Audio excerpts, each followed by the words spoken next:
Hello दोस्तों, चलिए आज का टॉपिक है बौद्ध धर्म के बारे में जानते हैं। इससे आप लोग एक एक क्वेश्चन परीक्षा में हाल में बनेगा।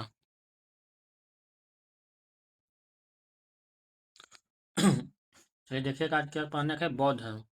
देखिए बौद्ध धर्म क्या होता है ना, जो बिहार की धरती का होता है, बौद्धों का धर्म सर्वप्रति कहा जाता है। चलिए आज बौद्ध धर्म का संस्थापक कौन थे? गौतम बुद्ध थे।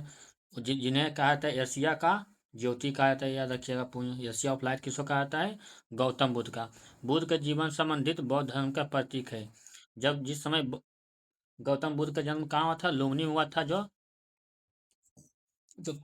लुम्बिनी जगह नाम, जो कपिल वस्तु गांव में हुआ था, जो नेपाल की तराई में पड़ता है। जन्म हुआ था। प्रतीक जो था कमल एवं साध थे।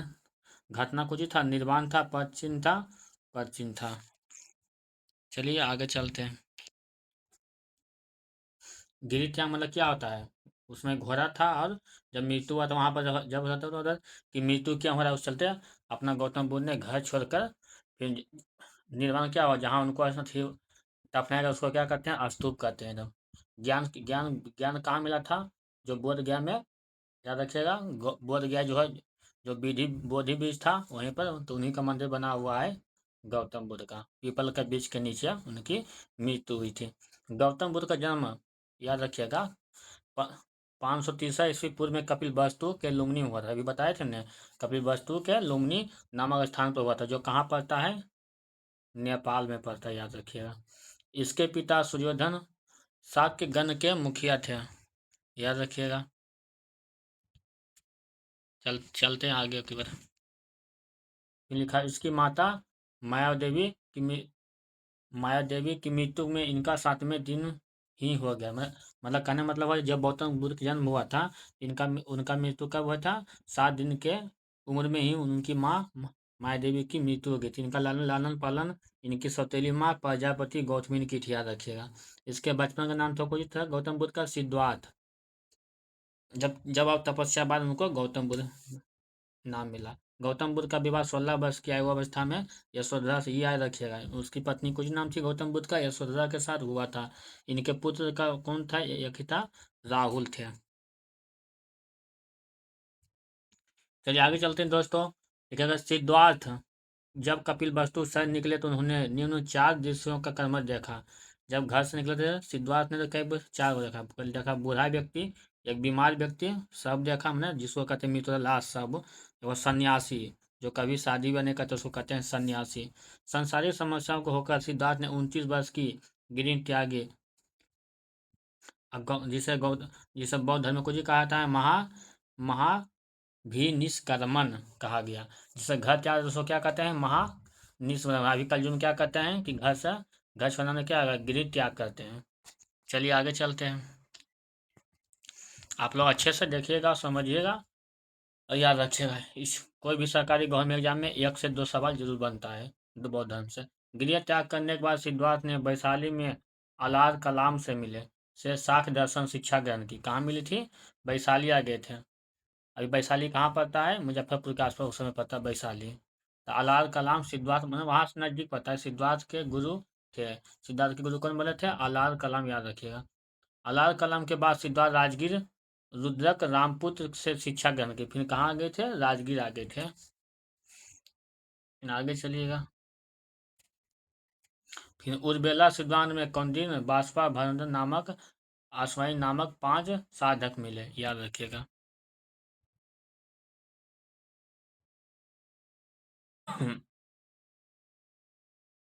5 साधक मिले थे, जहाँ तो हो गया था। चलिए आगे चलिएगा। लिखा हुआ, बिना अन्न जल ग्रहण किए 6 वर्ष कठिन तपस्या की। बताइए आज का आदमी दो 3 दिन तो ज़्यादा था, लेकिन उस समय क्या था? अन्न जल में कुछ खान पानी भी करना। 6 वर्ष की कठिन तपस्या बाद 35 वर्ष, मतलब 29 वर्ष से शुरू किए थे। 29 वर्ष से शुरू किए थे ऐसे, और 35 वर्ष तक तपस्या की। कहाँ की थी? जाके गया में, जहाँ जहाँ उस समय नाम था निरंजन नदी, अभी उसका वर्तमान नाम है फल्गु नदी के नाम से जाना जाता है बिहार में। तो वहाँ पर तपस्या की थी, पीपल के बीच के नीचे। आयु में बैसाख की पूर्णिमा थी, रात निरंजना फल्गु नदी देखा गया। नदी किनारे पीपल के बीच नीचे सिद्धार्थ अपने ज्ञान प्राप्त हुआ। उस ज्ञान की प्राप्ति बाद सिद्धार्थ ने बुध के नाम से जाने गए, वह स्थान अभी बोध गया कहलाया। सही बात है, वह स्थान क्या है? बोध गया है। बुध ने अपना प्रथम उपदेश सारनाथ में दिए थे। सबसे पहले कहाँ गए थे? सारनाथ। तो ऋषिपत्तनम में दिया, जिसे बौद्ध ग्रंथों में धर्म चक्र परिवर्तन कहलाता है। कुछ कहता है धर्म चक्र परिवर्तन कहा गया, याद रखिएगा। फिर आगे, बुद्ध ने अपने उपदेश जन साधारण की भाषा पाली भाषा में दी थी। कौन दी थी? पाली भाषा में, याद रखिएगा। बुद्ध अपने उपदेश कौशल, वैशाली, कौशाम्बी एवं अन्य राज्यों में दिए। बुद्ध ने अपने सर्वाधिक उपदेश कौशल की राजधानी श्रावस्ती में दी थी, सबसे ज्यादा उपदेश, याद रखिएगा। जगह सबसे बुद्ध ने सबसे अधिक उपदेश किस साल में दी थी? श्रावस्ती में, याद रखिएगा। इनके प्रमुख अनुयायी शासक बिंबिसार, प्रसेनजीत तथा उदयन थे। बुद्ध की मृत्यु 80 वर्ष की अवस्था में 483 ईस्वी पूर्व में कुशीनगर में, या कुशीनगर कहाँ पता? उत्तर प्रदेश, देवरिया नाम जगह है, चुंद द्वारा अर्पित भोजन करने के बाद हो गई थी, जिसे बौद्ध धर्म के महापरिनिर्वाण कहा गया। जब मृत्यु होता है उसको क्या कहते हैं? महापरिनिर्वाण बौद्ध धर्म में कहा गया। चलते आगे की ओर। मल्लों के अत्यंत सम्मानपूर्वक बुद्ध के अतुट संस्कार किया। मल्लों में संस्कार किया। एक अनुश्रुति अनुसार मृत्यु के बाद बुद्ध शरीर का अवशेषों को 8 भागों में, कितना भाग में बताया गया था? 8 भागों में, याद रखिएगा। बात कर उन पर 8 स्तूपों का निर्माण किया गया, जिसे राजगीर में भी एक स्तूप है। बुद्ध के जन्म एवं मृत्यु की तिथि चीनी परंपराओं कैंटोन अभिलेख पर आधार पर निश्चित किया, चीनी भाषा में लिखा गया, याद रखिएगा। चलते हैं आगे की ओर।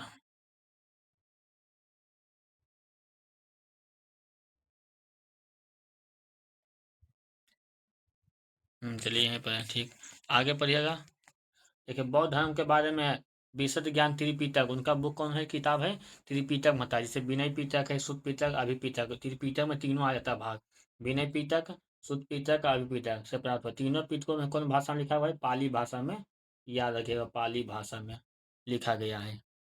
बौद्ध मूलतः आशीर्वादी, इसमें आत्मा की परिकल्पना, मैंने बौद्ध में क्या गया कि आत्मा परिकल्पना भी नहीं है, मैंने या आत्मा पर विश्वास नहीं करते थे। चलिए आगे चलते हैं। बौद्ध धर्म में पुनर्जन्म की मान्यता दी गई कि आदमी का हो कि मतलब है पुनर्जन्म होता है, पुनर्जन्म मैंने हो जाता है या ले पाता है किसी जीव जंतु में। तृष्णा छीन हो जाने की अवस्था में बुद्ध का निर्माण कहा गया। विश्व दुखों से भरा है, गौतम बुद्ध ने कहा था उस समय, विश्व क्या है? दुखों से भरा है। सही बात है, कुछ न कुछ सभी का घटना होते रहता है। सिद्धांत में बुद्ध उपनिषद से लिया गया। बुद्ध अनुयायी 2 भागों में विभाजित किया है। वो भिक्षुक है, पहला बौद्ध के पश्चात जिन्होंने संन्यास ग्रहण किया उसे भिक्षुक कहते हैं। जो बौद्ध के बजाय वो संन्यास में वो भिक्षुक कहते हैं। दूसरा है उपासक। दूसरा क्या है? उपासक। दूसरा उपासना, उपासना क्या होता है? गृह जीवन व्यतीत करते हुए बौद्ध धर्म अपनाने वालों उपासक कहा जाता है, ये गृहस्थ में। बौद्ध संघ के सम्मिलित होने पर न्यूनतम आयु सीमा कितना होती है? 15 वर्ष होती है सम्मिलित होने पर। बौद्ध संघ में प्रविष्ट होने का उप संपदा कहा जाता है बौद्ध ही भाषा में। बौद्ध धर्म का त्रिरत्न कौन कहते हैं? बुद्ध, धम्म और संघ। जो त्रिरत्न होते हैं बौद्ध धर्म में, बुद्ध, धम्म एवं संघ। देखिए, बौद्ध सभाएं कहाँ कहाँ हुआ था उसका है चर्चा दिया हुआ है। प्रथम बौद्ध संगीत 483 ईस्वी पूर्व में राजगीर में हुआ था। अध्यक्ष कौन थे? महाकाश शासक थे। शासनकाल था अजातशत्रु का। द्वितीय हुआ था 383 ईस्वी पूर्व में वैशाली में। अध्यक्ष कौन थे? सवा कामी। उस समय शासन का राजा कौन था? कालाशोक था वैशाली का। तृतीय बौद्ध संघ थी 255 ईस्वी में पाटलिपुत्र में होता। मोगलीपुत्र तीर्थ थे, और वहाँ के सम्राट कौन थे? पाटलिपुत्र का अशोक थे। चतुर्थ बौद्ध संघ थी कहाँ हुआ था? कि प्रथम शताब्दी। कुंदलवन कहाँ पड़ता है? जम्मू कश्मीर, कश्मीर में। बासुमित्र और अवधूत थे, वहाँ के राजा कौन थे? कनिष्क थे, याद रखिएगा। इसी से एक सवाल बनता है परीक्षा में। जो मेरा स्टूडेंट वाला चैनल पर आए जरूर एक बार सब्सक्राइब कर लीजिएगा, और दोस्तों से बताइए आप लोग सभी टॉपिक बाय टॉपिक वीडियो आप लोग को मिलता रहेगा, जरूर ध्यान से देखिएगा। चलिए आगे पढ़ते हैं। लिखा है बौद्ध चतुर्थ बौद्ध संगीत का बौद्ध धर्म के भागों में हीनयान और महायान में विभाजित हुआ। मैंने 2 भाग में बता गया था चौथा में, हीनयान और महायान। धार्मिक जो प्रारंभ बौद्ध धर्म के द्वारा प्रारंभ किया गया। बौद्धों में पवित्र त्योहार बैसाख पूर्णिमा होता है, जिसमें गौतम बुद्ध को निरंजन नदी किनारे ज्ञान की प्राप्ति हुई थी, उसी चलते बैसाख पूर्णिमा मनाया जाता है। बुद्ध पूर्णिमा क्या कहता है? इसका महत्व है कि बुद्ध पूर्णिमा दिन बुद्ध का जन्म, ज्ञान की प्राप्ति एवं महानिर्वाण की प्राप्ति हुई थी। तीनों एक ही दिन मर हुए थे, बौद्ध पूर्णिमा। जन्म भी हुआ था, ज्ञान भी मिला था और मृत्यु भी हुआ था उनका, याद रखिएगा। इसको कहा जाता है बुद्ध पूर्णिमा नाम से जाना जाता है। बुद्ध का संसारिक दुखों संबंधी 4 अस्तित्व में बताया गया। पहला है दुख में दुख समुदाय, दुख निरोध, दुख निरोधी गामिनी प्रतिपदा। इन संसारिक दुखों में मुक्ति होती है। बुद्ध कहा गया आस्तिक मार्ग, जैसे सम्यक दृष्टि है, सम्यक संकल्प है, सम्यक वाणी है, सम्यक कर्मांत है, सम्यक आजीव है, सम्यक व्यायाम है, और सम्यक स्मृति है, सम्यक समाधि। सब याद रखिएगा, याद भाग में गया गया। बुद्ध के अनुसार अष्टांगिक मार्गों का पालन करने के उपरांत मनुष्य की भव तृष्णा नष्ट हो जाती है। इतना क्या होता है? तृष्णा नष्ट हो जाती है, उसे निर्माण प्राप्त हो जाता है। निर्माण बौद्ध धर्म का परम लक्ष्य है। सही बात, निर्माण किसी का परम लक्ष्य माना गया बौद्ध धर्म में, जिसका अर्थ है दीपक का बुझ जाना। ये तो मुहावरा है हिंदी का। जीवन मरण चक्र मुक्त हो जाना। बुद्ध अपने निर्माण में सरल बनाने के लिए 10 शीलों पर बल दिया। पहला दिया था 10 शीलों पर, ये सब याद रखिएगा। पहला अहिंसा, दूसरा है सत्य, तीसरा है असत्य, चोरी ना करना। ये सब नहीं करना है तो बौद्ध धर्म के अनुयायी होंगे। अपने गिर किसी प्रकार संपत्ति न रखना। पांचवा मद सेवन न करना, मैंने दारू तारी सब नहीं पीना है। आज समय भोजन ना करना, मैंने समय पर भोजन करना।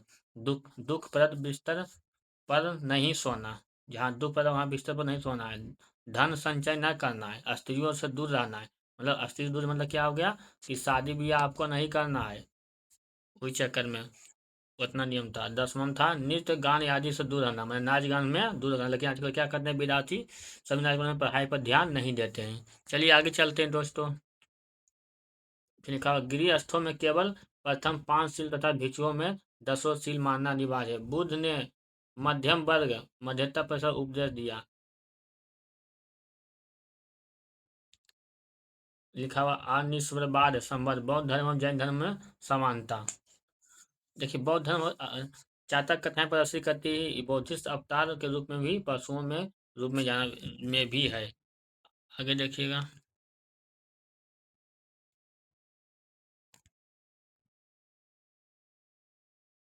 आगे लिखा बोधिसत्व के रूप में पुनः जन्मों की दीर्घ श्रृंखला अंतर्गत बुद्ध शाक्य मुनि द्वारा अंतिम जन्म प्रमाण किया गया। इसके दौरान मैत्रेय अनम बुद्ध में बचे हुए हैं कि बौद्ध धर्म को जी कहा गया है कि पुनर्जन्म होता है, आत्मा विश्वास किया गया। सर्वाधिक बुद्ध मूर्तियों का निर्माण गंधार शैली में बुद्ध को पूछा गया क्वेश्चन में कि बुद्ध प्रतिमा का निर्माण किस शैली में किया गया, तो गंधार शैली में। आप लोग याद रखिएगा, यह गंधार शैली अंतर्गत किया गया। लेकिन बुद्ध की प्रथम मूर्ति संभवतः मथुरा कलम के, जो गौतम बुद्ध की प्रथम किया गया था मथुरा कलम, मथुरा में। आप लोग याद रखिएगा।